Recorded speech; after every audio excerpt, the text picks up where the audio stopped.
கால்களில் சக்கரங்களை கட்டிக்கொண்டு கால சக்கரத்தை தன் பக்கமாக திருப்பிக் கொண்டிருக்கிறார் நிவேதா ஜெசிகா.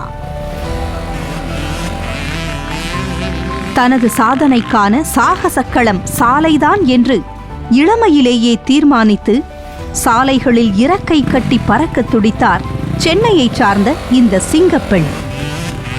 அதுவும் ஆண்களுக்கான குதிரை என்று கருதப்படும் 500cc மோட்டார் சைக்கிளின் கடிவாளத்தை தனது கைகளுக்குள் அடக்கி குதிரை வேகமெடுக்கும் திறனை பெற்றார். பூட்டிய இருப்புக்கூட்டின் கதவுகளை திறந்து சாலை வெளிக்கு வந்த ஜெசிகா உள்ளம் கவர்ந்த தனது ஊர்தியின் துணையோடு இந்தியா முழுக்க பறந்து திரிந்தார். நாட்டின் குறுக்குவெட்டு பாதையில் சுமார் 50,000 கிலோமீட்டர் கடந்து வந்து சாதனை படைத்த பெண்மணியாக காட்சி தருகிறார் இந்த வேகமங்கை. Road racing, dragon racing, off road racing என்ற 3 பிரிவுகளில் மோட்டார் பந்தயத்தின் தொழில்முறை வீராங்கனையாக கலந்து கொண்டு நாடறிந்த மோட்டார் பந்தய ராணியாக வலம் வந்து கொண்டிருக்கிறார். இருசக்கர மோட்டார் ஊர்தியின் மேல் அதீத மோகம் கொண்ட ஜெசிகா தன் ஆர்வத்தை ஆக்கப்பூர்வமாக மாற்றும் நோக்கில் WMC என்ற இந்தியாவின் பெண்களுக்கான முதல் மோட்டார் சைக்கிள் கிளப் ஒன்றை நிறுவினார். பிறரை உயர்த்துவதன் மூலம் நாங்கள் எழுகிறோம் என்பதை அடிக்குறிப்பாய்க் கொண்டு மோட்டார் மங்கையர் இன்று சாலை சாதனை செய்து வருகின்றனர்.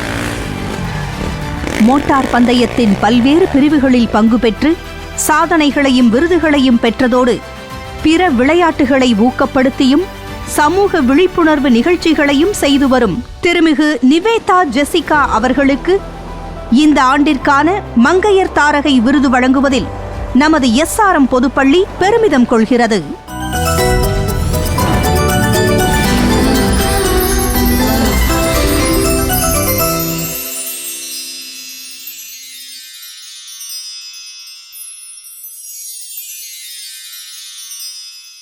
சாதனையாளர் திருமிகு நிவேதா ஜெசிகா அவர்களை SRM பொதுப்பள்ளியின் 2025ஆம் ஆண்டிற்கான மங்கையர் தாரகை விருதை பெற்றுக்கொள்ள உங்கள் கை முழக்கங்களோடு மேடைக்கு வர மகிழ்வோடு அழைக்கிறோம்.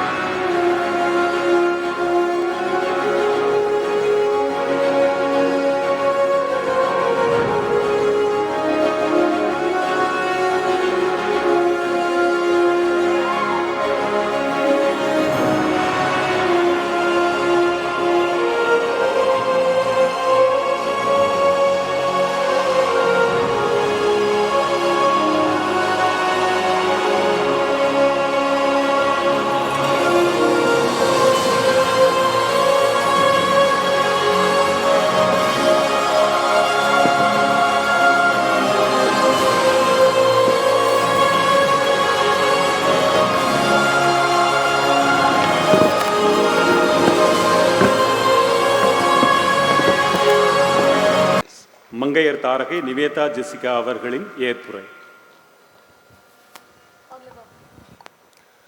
அனைவருக்கும் வணக்கம். ரொம்ப ஹாப்பியாக ஹானர்டாக ஃபீல் பண்ணுறேன். Thank you so much SRM public school. நம்ம சார் சொன்ன மாதிரி ஒவ்வொரு அவார்டும் தான் வந்து என்னை மோட்டிவேட் பண்ணிகிட்டே இருக்கும். ஈவன் நான் வந்து ஏதாவது ஸ்ட்ரகிள் பண்ணும்போது இதை கிவ் அப் பண்ணிடலான்னும் போது இந்த அவார்ட்ஸ் வாங்கினதான் ரீகால் பண்ணும்போது இவ்வளோ பண்ணியிருக்கோம், நம்ம ஏன் இதை பண்ண மாட்டோமான்ற யோசனைகள் வரும். ஸோ என்னோட முதல் நன்றியும் வாழ்த்துக்களும் வந்து SRM பப்ளிக் ஸ்கூலுக்கும் அண்ட் என்னை பரிந்துரம் செய்த ப்ரொஃபஸர் காதர் சார் அவருக்கும் என்னோட மனமார்ந்த நன்றியை தெரிவித்துக் கொள்ள விரும்புகிறேன். இங்கே எல்லோரும் ஸ்கூல் ஸ்டூடெண்ட்ஸ் தான் இருக்கீங்க. ஸோ எனக்கு முன்னாடி பேசின எல்லாருமே வந்து நம்மளோட லைஃப்பில் ஆப்பர்ச்சுனிட்டிஸ், சான்சஸ்லாம் எப்படி வரும், எப்படி யூஸ் பண்ணிக்கணுன்றதை சொல்லிட்டாங்க. ஸோ உங்களுக்கு புரிகிற மாதிரி ஈஸியாக நான் எப்படி சொல்லணுன்னா, நம்ம லைஃப்பில் எப்பவுமே வந்து சேலஞ்சஸ் தான் வரும். எல்லாருக்குமே தெரியும். சேலஞ்சஸ் நம்மளை வந்து நிறைய தடவை தேடி தேடி வந்து ரொம்ப சோதனைகள் தான் கொடுக்குமே தவிர நம்மளை சாதனைகள் புரியறதுக்கு எந்த ஆப்பர்ச்சுனிட்டிஸுமே வந்து அவ்வளோ சீக்கிரம் வராது. ஸோ ஆப்பர்ச்சுனிட்டிஸை வந்து அது கிடைக்கலனாலும் நம்மளால் அதை பண்ண முடியுன்றதை நம்ம தேடி போய்கிட்டே இருக்கணும். நம்மளுடைய எவரெஸ்ட் மவுண்டன் ஏறின நம்ம தமிழ் மேம் சொன்ன மாதிரி என்னோடய வாழ்க்கையில் நம்ம சார் சொன்ன மாதிரி பைக்குன்றது ஆண்களுக்கு மட்டுமான மிஷின் அப்படின்றத வந்து ரொம்ப காலமாக இன்னமும் வந்து அப்படி தான் நினைக்கிறாங்க. இப்போ என்னை பார்த்தா கூட சில பேர் நான் ஒரு ரேசர் சொன்னால் நம்பவே மாட்டாங்க. நான் ஃபோட்டோ எடுத்து வீடியோ எடுத்து எல்லாமே காமிச்சா தான் நான் ஒரு பைக் ரேசர்னே நம்புவாங்க. ஸோ அந்த மாதிரியான சூழ்நிலை தான் இன்னமும் இருந்துட்டு வந்துட்டுருக்கோம். அந்த ஒரு பேரியரை தான் நான் பிரேக் பண்ணுன்றது. Machine is not only for men. மிஷின்றது பைக்குன்றது யார் வேணாலுமே ஓட்டலாம். மென்னாக இருக்கட்டும், விமனாக இருக்கட்டும், எல்லாருமே வந்து அதை வந்து ஓட்ட முடியும். அதுவும் பெண்கள்ன்னும் போது நம்ம விமன் சின்ன வயசுலேருந்து பெரிய வயசு இறக்குற வரைக்கும் வந்து நிறையான மல்டிபிள் விஷயங்கள் பண்ணிகிட்ருக்கோம். இங்கே இருக்க மேமாக இருக்கட்டும், அவங்கள இந்த ஒரு ஆளுமை திறமையாக இருக்கட்டும், இந்த மாதிரி ஒரே டைமில் வந்து நம்ம மல்டிபிள் விஷயம் பண்ணும்போது இந்த பைக்கும் நம்மளால் ஓட்ட முடியும், அதையும் நம்மளால் சாதிக்க முடியுன்றதை வந்து எனக்கு எடுத்தோன்னெலாம் வரல. நான் சின்ன வயசுலேயே பைக் ஓட்ட கற்றுக்கல. ஸ்கூல் படிக்கும்போது பைக் இன்ட்ரெஸ்ட் கிடையாது. ஏன்னா நானும் ஸ்கூல் படிக்கும்போது நம்ம ஒரு 10th 11th படிக்கும்போது எல்லாம் என்ன பண்ணுவோம், ஸ்கூட்டர்ஸோ இல்லை பைக்ஸோ வந்து எடுத்து ஓட்ட ஆரம்பிப்போம் வீட்டு பக்கத்தில் இருக்கிறதுலாம். அதே மாதிரி தான் நானும் வந்து ஒரு 9th கிரேட் 10th கிரேட் இருக்கோம். அப்போது எல்லோரும் இந்த பசங்கள்லாம் பைக் ஓட்ட கற்றுக்கும் போது என்னோடய ஸ்ட்ரீட்டில் நானும் கற்றுக்கணும் அந்த பைக்கை கேட்டும் போது அங்கே எல்லாரும் சொன்ன ஒரே வார்த்தை என்னென்னா, பெண்களுக்கு ஸ்கூட்டர் தான், ஸ்கூட்டர் நீங்கள் ஓட்டக்கு போங்க, ஆனால் இங்கே யாரும் பெண்கள் இல்லை, நாங்கள் பாய்ஸ் தான் இருக்கோம், இது வந்து பாய்ஸ் தான், ஏன்னா இல்லை நிறைய விஷயங்கள் இருக்குது அப்படின்னாங்க. என்ன விஷயங்கள் இருக்குது, எல்லாரும் ஓட்ட தான் போகிறோம், உங்களுக்கும் கை கால் தான் இருக்குது, எனக்கும் கை கால் தான் இருக்குது, அதே போல தான் எனக்கும் இருக்குது, எல்லாமே சேமாக தானே இருக்குது, நான் ஏன் பண்ணக்கூடாதுன்னு கேட்டப்போ தான், இல்லை பைக்குன்னும் போது ஃப்ரண்ட் கியர் இருக்குது, ரியர் கியர் இருக்குது, கிளச் இருக்குது, இவ்வளோ விஷயத்தையுமே 2 கை 2 கால் எல்லாத்தையுமே அட் அ டைமில் யூஸ் பண்ணி பண்ணணும் அப்படின்னாங்க. அதுதானே நம்ம வாழ்க்கை ஃபுல்லாக பண்ணிகிட்ருக்கோம் விமன்ஸு.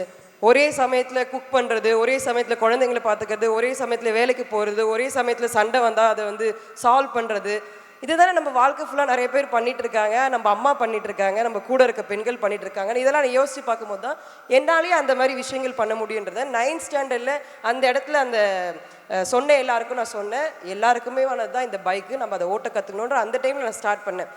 மோட்டர் ஸ்போர்ட்டுன்றது ஒரு காஸ்ட்லியஸ் ஸ்போர்ட்ஸ்னு எல்லாருக்குமே தெரியும். ஸ்போர்ட்டுன்றதுனாலே காஸ்ட்லியஸ் தான். அதில் மோட்டர் ஸ்போர்ட்டுன்றது ரொம்பவே ஒரு காஸ்ட்லியான ஸ்போர்ட்டு. ஒரு பைக்கு வாங்கினாலும் 3 லட்சம் 4 லட்சம் செலவு பண்ணும். அந்த பைக்கில் ஏறி உட்காந்து ஓட்டுறதுக்கு நம்மளை ப்ரொடெக்ட் பண்ணுற அந்த ரேசிங் சூட்டு, ஹெல்மெட்டு, க்ளவு, பூட்டு, இதுக்கெல்லாம் ஒரு 2.5-3 லட்சம் செலவு பண்ணும். ஸோ இவ்வளோ விஷயங்கள் அதில் இருக்கும் போது நான் ஒரு சிங்கிள் பேரண்ட்டில் தான் வளர்ந்துருக்கேன். எங்கள் மம்மி தான் வந்து எங்களை வளர்த்துருக்காங்க. ஸோ அதனால் பெரிய ஃபினான்ஷியல் பேக்ரவுண்ட்லாம் எதுவுமே கிடையாது எனக்கு. ஸோ என்னோடய மனசுக்குள்ளே எப்பயுமே ஒன்று என்ன தோணிட்டு இருக்குன்னா, எப்பயுமே ஒரு ஆர்டினரி பீப்புளாக நம்ம லைஃப்பில் இருக்கக்கூடாது. எல்லாருமே வந்து ஒரு சின்ன விஷயங்கள் பண்ணுவோம். ஒரு ஆர்டினரி பீப்புளாக இல்லாமல் ஒரு எக்ஸ்ட்ராடினரி பீப்புளாக நம்ம லைஃப்பில் வரணுன்றதை என் மனசுக்குள்ளே சொல்லிகிட்டே இருப்பேன். எல்லாம் நம்ம முன்னாடி அவார்ட்ஸ் வாங்கின எல்லாமே சொல்லியிருந்தாங்க, நம்ம கம்ஃபர்ட் ஜோன்லேருந்து எப்போ வெளியே வருவோமோ அப்போ தான் நம்ம சாதிப்போன்ட்டு.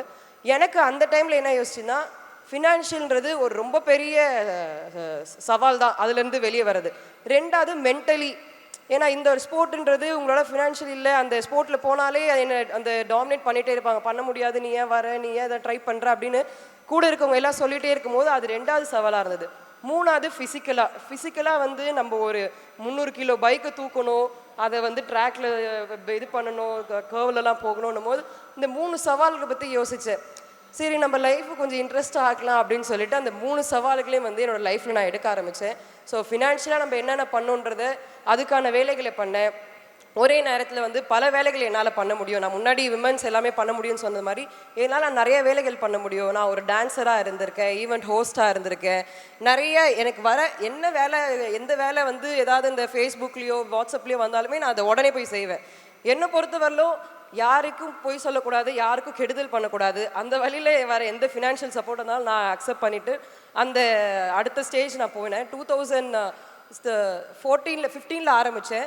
16 17 எனக்கு ஒரு ஆக்சிடெண்ட் ஆச்சு. ஸோ என்னோடய மண்டையில் ஆக்சிடெண்ட் ஆகி எனக்கு இந்த ஒரு சைடு ஃபேஸ் ஃபுல்லாகவே ஒர்க் ஆகலை. ஸோ அப்போ நான் யோசித்தேன், ஐயோ இப்போ தானே ஸ்டார்ட் பண்ணுமே, அதுக்குள்ளேயே நம்மளுக்கு இந்தமாரி ஒரு ப்ராப்ளம் ஆகிடுச்சு அப்படின்னு சொல்லிட்டு. ஆனால் அந்த ஆக்சிடெண்ட் தான் வந்து என்னை இன்னும் ரொம்ப ஊக்குவிச்சுது.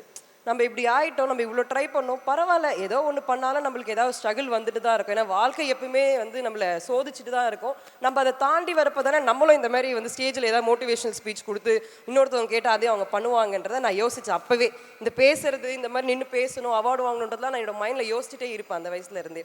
ஸோ அப்படி எனக்கு வந்து ஆக்சிடென்ட் ஆச்சு. நான் திருப்பியும் வந்து 2 months ரெக்கவர் பண்ணி ஆப்ரேட்லாம், இங்கே எனக்கு காலர் போன் இங்கே உடஞ்சிருக்கு, இதில் நான் பிளேட்லாம் வச்சு ஆப்ரேட் பண்ணி திருப்பி நான் ரேஸ் போனேன்.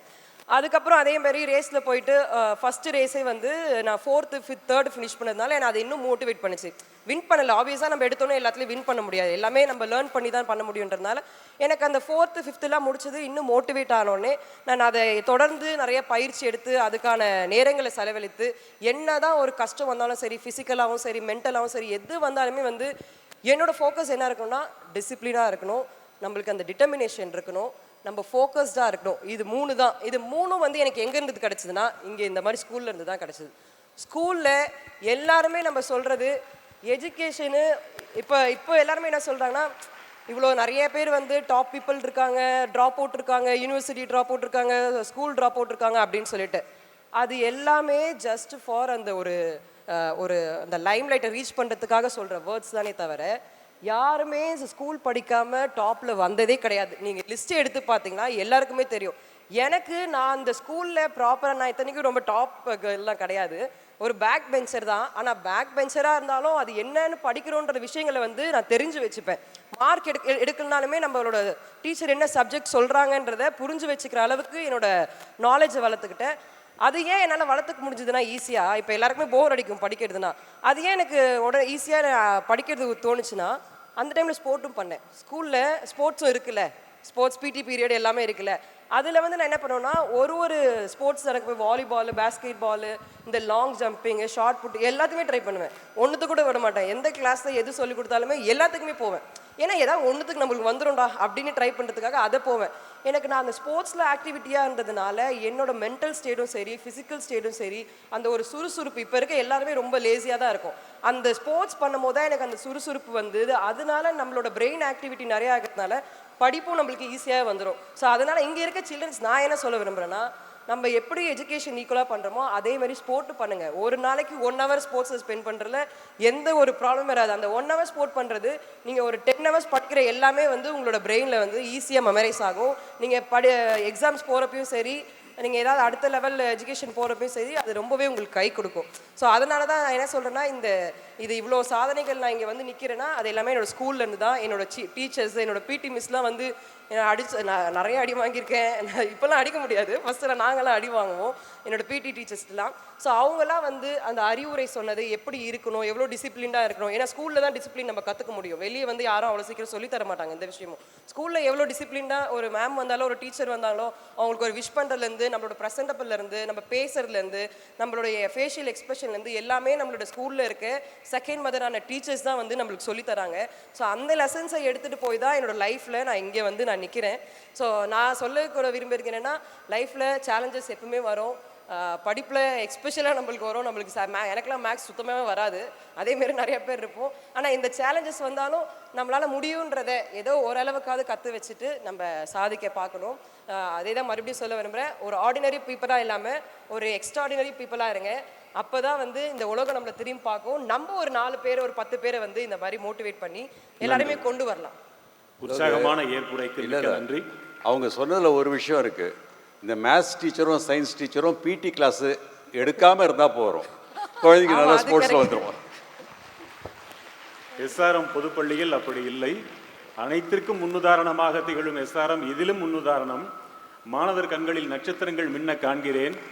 வண்டி ஓட்டலாம், சற்றே பொறுத்திருங்கள், உரிய வயது வரட்டும். ஏனென்றால் 18 வயசு படபடப்பு இங்கே ஒலிக்கிறது. அனைவருக்கும் மிக்க நன்றி. மீண்டும் இருக்கைகளை அலங்கரிக்குமாறு அன்போடு வேண்டுகிறோம்.